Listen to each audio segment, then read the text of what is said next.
সরাসরি চলে যাব ত্রিপুরার প্রাক্তন মুখ্যমন্ত্রী মানিক সরকার সিপিএম এর দাপটে নেতা বক্তব্য দিচ্ছেন আসাম রাজ্যের সরাসরি সিপিআইএম এর সম্মিলন দলীয় কর্মীদের মাঝে কি বার্তা দিলেন। আপনারা যারা আসাম রাজ্যের 24তম ভারতের কমিউনিস্ট পার্টি মার্ক্সবাদী রাজ্য সম্মেলন উপলক্ষে আয়োজিত এই সমাবেশে সমবেত হয়েছেন, আপনাদের মধ্যে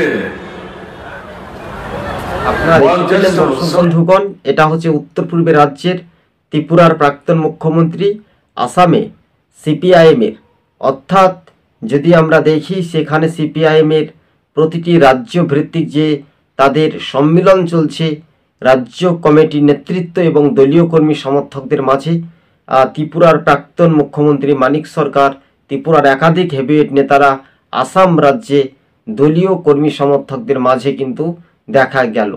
এবার আপনাদেরকে দুটি পর্যালোচনাতে আমরা বিশেষ মুহূর্তেই ত্রিপুরার ইস্যু বা হিমন্ত বিশ্ব শর্মা তিনি একসময় ত্রিপুরাতে বলেছিলেন যে ঘরে ঘরে সরকারি চাকুরি, সেই ইস্যুটাও নিয়েও ত্রিপুরার প্রাক্তন মুখ্যমন্ত্রী মানিক সরকার একেবারে শাসকের দিকে কিন্তু নিশানা। এছাড়াও আমরা দেখতে পাচ্ছি যে সীতারাম ইয়েচুরি প্রয়াণ দিবস, অর্থাৎ যদি তার শোক বার্তা বা স্মরণ সভা বলাই যেতে পারে একই সঙ্গে।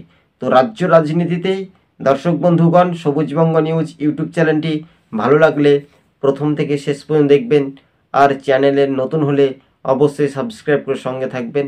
আজকে ছিল এই পর্যন্ত, ধন্যবাদ দর্শক বন্ধুগণ।